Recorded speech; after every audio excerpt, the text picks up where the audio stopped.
Et notre Zoom aujourd'hui nous emmène donc en région Midi-Pyrénées. Nous allons parcourir les petits villages du Gers qui attirent chaque année près d'1 million de touristes, 900 000 personnes. Nous irons notamment à Auch, où le plus grand festival de cirque actuel est organisé depuis 1987. Et puis nous braquerons les projecteurs aussi sur l'industrie aéronautique qui emploie plus de 1600 salariés dans la région. Alors partons d'abord sur les routes du Gers. Dans une campagne douce, accueillante, où les traditions sont respectées, la Gascogne a conservé les traces d'une histoire très ancienne, et parfois même du Moyen-Âge. Une balade signée Pascal Michel, Jean-Vincent Fournis et Paul-Étienne Zahn. Parcourir les routes du Gers, c'est un peu feuilleter un beau livre d'histoire pour enfants. Des tours de garde, des châteaux forts, des hommes en armes, des mousquetaires. Notre périple démarre à Auch, sur l'escalier monumental, impressionnante volée de marche en cours de restauration. Un personnage nous accueille, le Gascon, le plus célèbre de l'histoire de France, D'Artagnan. Le 25 avril 1660, il escorte Louis XIV de passage à Auch, la cathédrale s'en souvient encore. Il va subir moult harangues et force sermons avant de rentrer dans la cathédrale pour suivre la grand-messe puisqu'on est un dimanche matin. Et D'Artagnan est forcément avec lui. D'Artagnan, c'est un mousquetaire, donc le vrai D'Artagnan, je parle, qui est donc mousquetaire. Un mousquetaire, c'est un garde du corps du roi. Nous sommes donc partis sur les traces de D'Artagnan, le vrai. Direction Lupiac, village natal du fameux mousquetaire. Une impression de déjà-vu, de film de cap et d'épée. Aucun doute, nous sommes au bon endroit.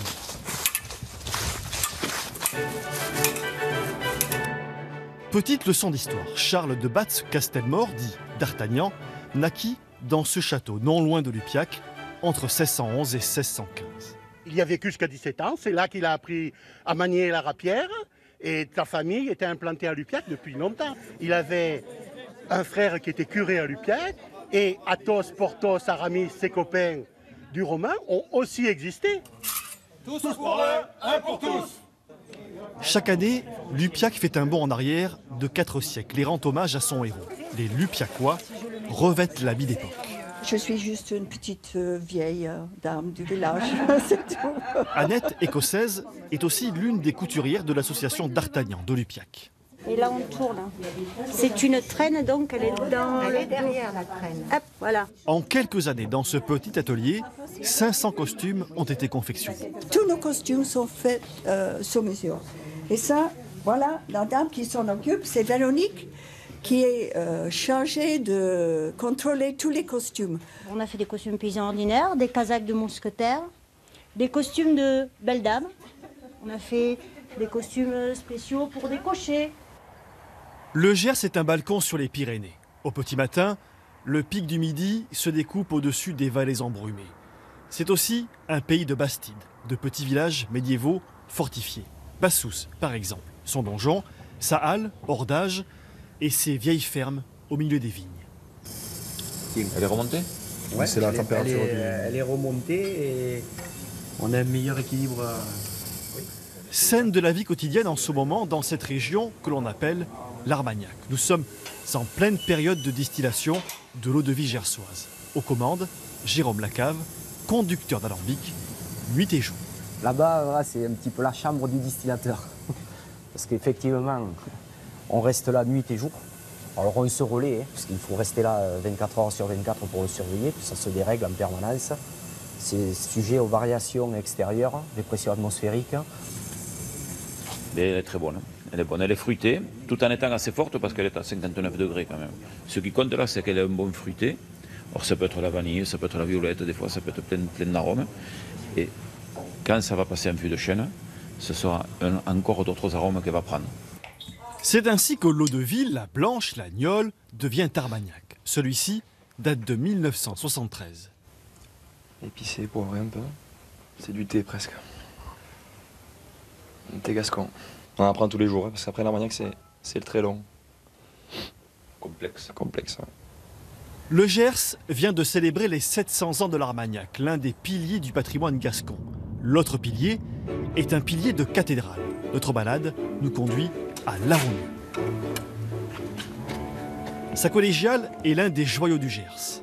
Cette collégiale est avant tout un caveau familial. Église privée, avec des dimensions extraordinaires. Cet extravagant caveau date du XIVe siècle. Thierry Perret y a été baptisé, il est aujourd'hui le guide officiel de la collégiale. Des visites par milliers qui permettent de sauvegarder ce chef-d'œuvre si fragile.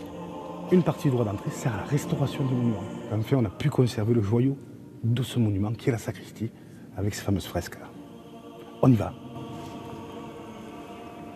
La merveille de ces peintures, c'est bien sûr la conservation du plafond avec les anges noirs du jugement dernier, la vie, la mort et la résurrection.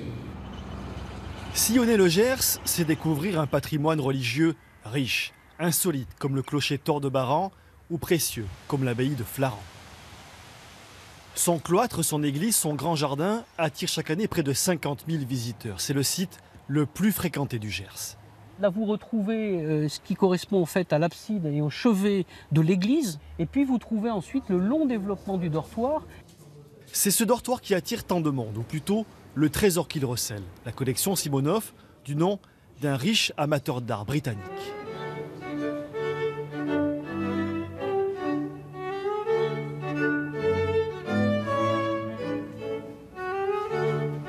Là, on a une œuvre très intéressante donc d'un portrait de Victor Hugo de Rodin. Je crois qu'il a passé plus de 2 ans à faire des croquis de Victor Hugo qui ne voulait pas se faire représenter. Ce tableau de Monet qui est aussi très intéressant parce qu'en fait il se situe à une période charnière dans le travail de Monet. Flaran dispose ainsi de 350 œuvres du XVIe siècle à nos jours, des plus grands artistes, Monet, Picasso, Renoir ou Dali. Une inestimable collection prêtée par Michael Simonov, collectionneur d'art londonien, ici représenté par un peintre russe. C'est quelqu'un d'adorable et très modeste avec lequel on a de très bonnes relations, mais qui était aussi modeste par rapport à sa collection. Il considérait que c'était son œil à lui et qu'à la limite, l'intérêt pouvait être relativement réduit de présenter les quelques œuvres qu'on évoquait tout à l'heure. Prenons de la hauteur. Du haut de la cathédrale de Lectoure, on aperçoit la Romieux. À nos pieds, la cité des évêques et plus bas encore, dans une ancienne tannerie, une sorte de laboratoire d'alchimistes. Donc on peut en faire un clair et un foncé. Regardez ce tissu changer de couleur comme par magie. Les gens qui faisaient ce genre de travail étaient vraiment très craints par la population. Vous êtes au 15e, vous sortez un tissu, il sort jaune. Là, c'est plus que la magie, c'est même de la sorcellerie parfois. Denise Lambert, gersoise, originaire de Chicago, a redonné vie à une tradition, un savoir-faire ancestral tombé dans les oubliettes, la tradition du pastel. Au départ, c'est une plante. C'est très moche et ça peut sentir mauvais quand on les fermente. Ce sont pourtant ces feuilles qui vont donner l'or du pays de Cocagne, entre Toulouse et Albi, le bleu pastel, le bleu des rois. Le pastel est un ennoblisseur parce qu'il a une côté extrêmement lumineuse, extrêmement magnifique comme couleur et surtout une tenue hors pair. Et c'est pour ça que c'est la seule bleue qui tiendra des siècles. Sur les routes du Gers, nous aurions pu vous emmener à Condon, la Ressingle ou Vic-Fezensac, à la découverte d'un patrimoine riche et insoupçonné, et aussi d'un art de vivre. Car le bonheur est en Gascogne, c'est sûr, et ça ne date pas d'hier.